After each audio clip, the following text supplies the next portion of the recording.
Roundtable with Lenny S, Maya the Brazilianaire, and Big Lite. Okay, everybody, on with the show! Take a seat into. Yo, what up, everybody? This is the one and only Just Blaze, and right now, you are hanging out at the Roundtable. Lenny S, Maya the B, Big Lite. Don't shake that screen. Stop playing. The Roundtable's in the building. Just Blaze in the building. Fred the God. Swiss Beats in the building. Fred the God in the building. Yeah, we met earlier. Oh, that's right. Everybody is definitely in the building. The Roundtable, we back live and direct. That was a crazy.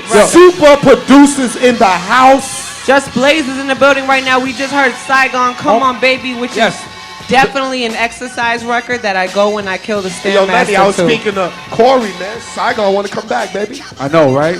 Serious. Hold up. Before we get into Just Blaze for the last segment, on point. Be on point, because at the end of the segment, I need to see how many Just Blaze records you could play within 1 minute. All right, I got you. All right. So DJ, I'm gonna do you better. 2 minutes. I might help you, man. Okay. Just. Oh, sorry. Go ahead. Maya. No, I just want to know. All right, so just the state of hip hop we in is bad. It's horrible out there. Almost every producer gets a production deal, a label deal. You got one. Fort Knox, Atlantic Records. I'm not sure if it's still in existence, but you had Saigon. Notably, and everybody credibly on the street, is one of the hottest albums made. To anybody who's heard it, what's the whole story? I mean, the whole story is more time than we have right now, but the short version is, really, I think it was a situation where Atlantic just wasn't sure what to do with a project like that. That wasn't, for lack of a better word, I don't want to use the cliche, but it wasn't a ringtone album type project. It wasn't something that was gonna just be straight pop, you know what I mean? Like, and that's kind of where they're at right now. So it's no disrespect, it just wasn't the right place for that project. After 2 or 3 years of going back and forth, we were able to get out the situation with our masters, and now we're in talks with a couple other situations, a couple other labels to put it out. Okay. But it's one of those things where it's like, it's not even about money as far in terms of a new deal. Yeah. I just want it to be somewhere where it's going to be supported. That's what I was going to ask. Do you regret being in Atlantic? Do you wish it could have been somewhere else, or you think it would have done better, or came out somewhere else? To be honest, I'm really not sure. Right. Like my thing is this. I'm trying not to even think about it in terms of that. The way I look at it, we got an album that we now own. You know what I'm saying? And we can take it and do it whatever we want. So at this point, it's like your destiny's in your hands. Right. Okay. So what it's like to work with Saigon? It was a cool process. It was like there was a lot of ups and downs because of frustrations with the situation, but it was never personal between me and him. You know what I'm saying? So I think he respected me obviously because of all my accomplishments, and in terms of me with him, I respected everything that he had built up for himself over the years. Because it's been a process. Yeah, you know what I'm saying? This man has waited a lot of years. Yeah, but even before I met him, he was already, you know what I'm saying, like on his grind, and that's the only reason we even met in the first place, because he put in so much work over the years since he had gotten out of jail.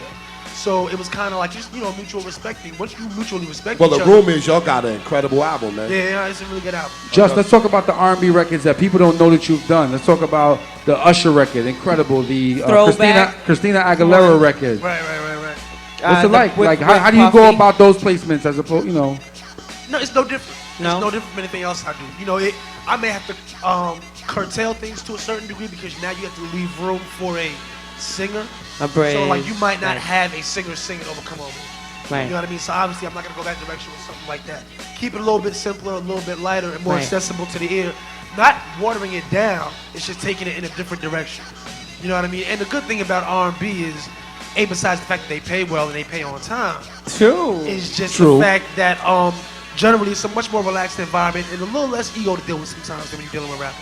What was the best session, the most memorable session that you will just, like, it made you feel good when you came home? I think I have one. I have one, but I don't know. Go ahead. My favorite Just Blaze session, or weirdest or crazy session, is Oh Boy. Oh, right? I love Oh Boy. Cameron record. Oh Boy, I don't know. Was it Bleak? It was somebody who had it. Somebody had the record. Yeah. I think it was Bleak. It was, Again, it might be. It might be. What happened? Bleak had it. Bleak, I originally did it on the SP1200, and it was a little bit faster. Bleak walked in and was like, "That's weak. That's my word. That's weak. That's weak." I told Buck he did that about Whoa. No, but so then Cam gets the beat, Cam was at the studio. Cam happened to be at the studio Yeah. and overheard it, and then Bleak and them left and was like, "Oh, What? word!" I'm taking this. And it was like Guru, boom, and laid it. 5 minutes later, 5 minutes after they recorded it, it was on the radio. That's crazy. Literally. That is, oh boy, It was a baby. smash hit too. Smash. It is such Smash. a huge Might have been record. Cameron's greatest hit. Yeah.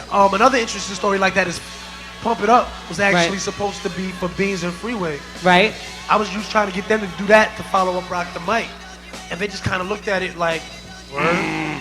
Yeah? All right. Well, on that note, Just, we gonna pay some bills. Do we want to wait? Do we want to? We gotta play this one game real quick. No, we're gonna do that when we come back. But Joe gotta pay these Buttons bills. was so fucking happy in that video, Pump It Up. If he did not have a fucking We are the Coca-Cola smile, it was crazy. Roundtable. Swiss Beats up next in the building.